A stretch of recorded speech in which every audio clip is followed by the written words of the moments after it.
Class is now in session. I'm Professor Hockey, and today we'll be discussing the question of will the San Jose Sharks trade Erik Karlsson. Now, I've made videos of this type in the past discussing other Sharks star players, like should the Sharks trade Tomas Hertl or should the Sharks trade Timo Meier, and I, sort of went over the pros and cons of both of those players, and I eventually came to the conclusion that the Sharks should trade Tomas Hertl and they shouldn't trade Timo Meier. Now, of course, the team would end up doing the exact opposite of that, but that's not the point of this video. Instead, we are going to be taking a look at Erik Karlsson, but you'll notice I did not use the same language in terms of question asking when it comes to Karlsson. I did not ask, should the Sharks trade Erik Karlsson? Instead, I asked, will they manage to do so? And the reason for that is that when it came to Hertl and Meier, it felt as though that there were, like I said, pros and cons to that decision.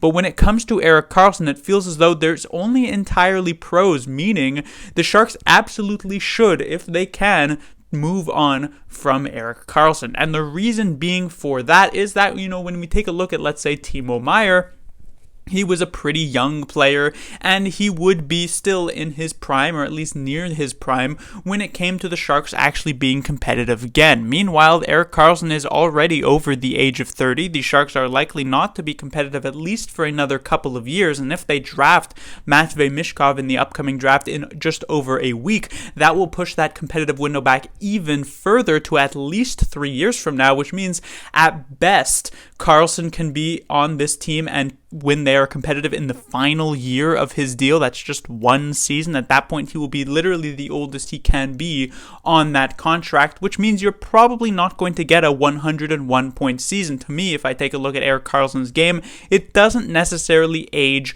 all that well, at least predictably. I obviously can't see the future and say that it's going to age poorly, but if I take a look at like a Brent Burns or a Joe Pavelski, other Sharks veteran players, I look at those guys who did age quite gracefully, and I don't really think their games match up to exactly what Karlsson does. And so, if you actually end up with the ability to trade Karlsson, you should indeed jump at that opportunity. Especially, just last year, take the 21-22 offseason, had you told somebody that the Erik Karlsson would get traded from the San Jose Sharks, they'd probably laugh in your face, because the idea of being able to move on from that $11.5 million contract would indeed seem laughable at that point. And yet, after this insanely strong season that he has had, suddenly it's actually making a bit more sense, and it seems like it could indeed actually happen.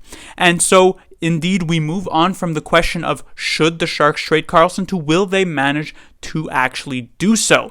And it, of course, still does come down to this big contract, $11.5 million. Now, luckily, there is, of course, a rule in the NHL that you do not have to just trade contracts at their exactly full value, but instead you can actually retain some of the dollar amount on that deal.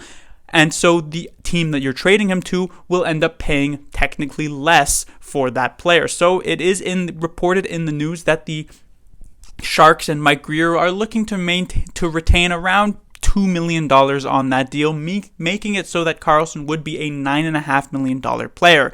Now, a $9.5 million player for the 101 points that he put on does seem rather fair, and yet, because of his age, because of how things have gone in previous seasons, it might not necessarily be exactly what teams are looking for.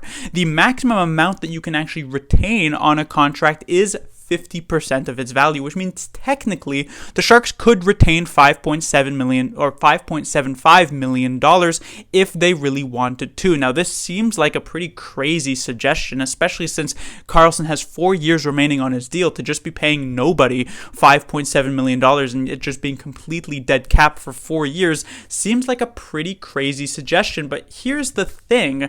The Sharks don't really have any big contracts coming up. The only one that was even remotely there was Timo Meier, but he's now been traded to the New Jersey Devils. In fact, the Sharks are likely going to get some cap relief over the next couple of seasons, especially with the expiration of contracts like that of Kevin Labancs. And so they don't really need that much cap flexibility. The player who you could see on the roster currently who could be in line maybe for a big payday would be William Eklund in like 3 years from now. And while the cap only went up by $1 million this year, it is expected that the cap will jump up by multiple millions of dollars over the next couple of years. And so that $5.75 million, which seems pretty sort of hard to swallow at this point, with the fact that the Sharks are likely not to be competitive over those next couple of years, and with the cap likely to go up by multiple millions of dollars unless some crazy unforeseen circumstances like what happened in 2020 occur again. That $5.75 million will be much more manageable. Now, still in the end, ending up retaining, it's not a very good look for a GM to retain that much money, so I doubt they'll end up going for that, but they'll likely end up landing somewhere in the middle of that 50% retention and the $2 million that the Sharks were aiming for, probably at like that $3.5 million point, which would make Erik Karlsson an $8 million player, which is indeed quite good. So, at $8 million, can the Sharks actually move on from Karlsson? Well, it's still going to be relatively difficult. If I were an NHL GM, I would be extremely hesitant to actually go for a move to pick up Erik Karlsson, because even though he was this fantastic this past season at 101 points, it should be noted that that is more points than he had in the 3 previous seasons combined, which means this was not necessarily an anomaly, because of course we know Erik Karlsson back in the early parts of his career with the Ottawa Senators, he was able to put up elite offensive performances on a consistent basis, but ever since he's been a San Jose Shark, that hasn't really been his MO at this point.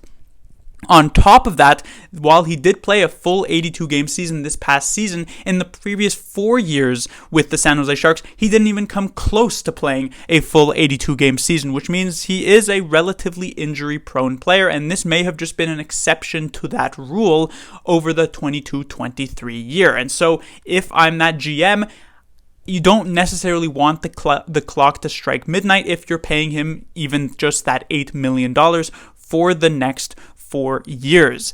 However, if an Erik Karlsson trade is to occur, it is likely going to be happening over these next couple of weeks, maybe the next month or so. I can't really see a team trying to make a move for him in like August or September. And so if we're not necessarily seeing it by like mid to end of July, we're probably not going to see it at all. And the reason being is indeed the fact that he does cost a pretty hefty amount of dollars, meaning that you have to fit him into your cap plan. And a lot of these top competitive teams are trying to really figure out that cap sooner rather than later. And so if, let's say a pre-draft trade or even a draft day trade occurs, maybe Erik Karlsson could be on the move. Now, the good news for the San Jose Sharks is actually the strength of the current unrestricted free agent class this season. There really isn't a lot of very good value in the unrestricted free agent class, and this is usually where teams go to try and improve their chances going into the next season. There aren't really all that many great options, and so if a team is desperate enough to improve their standing, they see that their window for a Stanley Cup opportunity is shortening, and your best option to pick up is like Michael Bunting, you might be more willing to actually head to Mike Grier and say, hey, that Erik Karlsson player that just put up 101 points, can I maybe inquire about getting him onto my team? I don't want to lose my job if my team doesn't make the playoffs or loses in the first round or something along those lines. And so Karlsson will be a bit more of an attractive option because of that reason.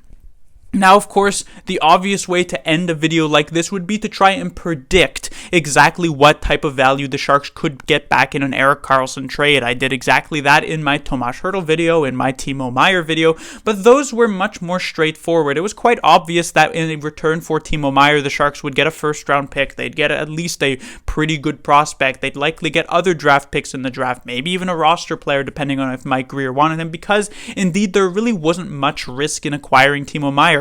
He was a very good player when the Sharks traded him. He's still a very good player now. But like I mentioned, Erik Karlsson is nothing but risk at this point. And so I've seen some very, very lofty trade expectations coming from people saying, oh, the Sharks, they'll trade him to X team and they'll get their first round pick this year, but also their first round pick next year, and they'll get a very good prospect from them and potentially even a roster player who's, like a cap dump a bit like an Andreas Johnson was in the New Jersey Devils trade. And it's, that's not necessarily impossible, but it also could very much evaluate and sort of fluctuate to a much lower type of value. Remember, Brent Burns obviously in a completely different situation than Erik Karlsson, much older, less year remaining on his contract, and the fact that he didn't put up a 100 point season the previous year before being traded.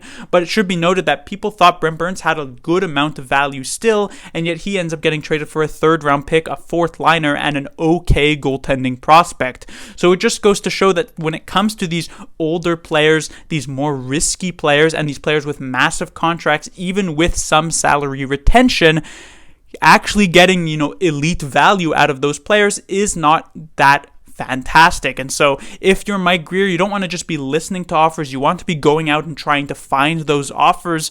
But your priority number one should indeed be trying to trade Erik Karlsson. And while you don't necessarily want to settle, you don't also want to be super patient and say, oh, well, we'll wait for the really big whale to come towards us and then end up going into next season without a trade and with Karlsson still on the roster, because his value is probably not going to get much higher than it currently is. In an absolute best case scenario, Karlsson manages to replicate the season he just had, and yet his value will likely remain pretty much the same as it is currently. But in the worst case scenario, and maybe even the more likely case, Karlsson falls off, maybe not to like 40 points like he was in previous years, but maybe not even up, like dropping down to like 70 points, considering he doesn't have Timo Meier to constantly be feeding like he did this past season, at which point his value will inevitably drop. So you're really looking in that sweet spot currently. If you can get rid of him, you absolutely should make that move. And Erik Karlsson seems very much on board with that as well. So we'll see what happens. Class dismissed.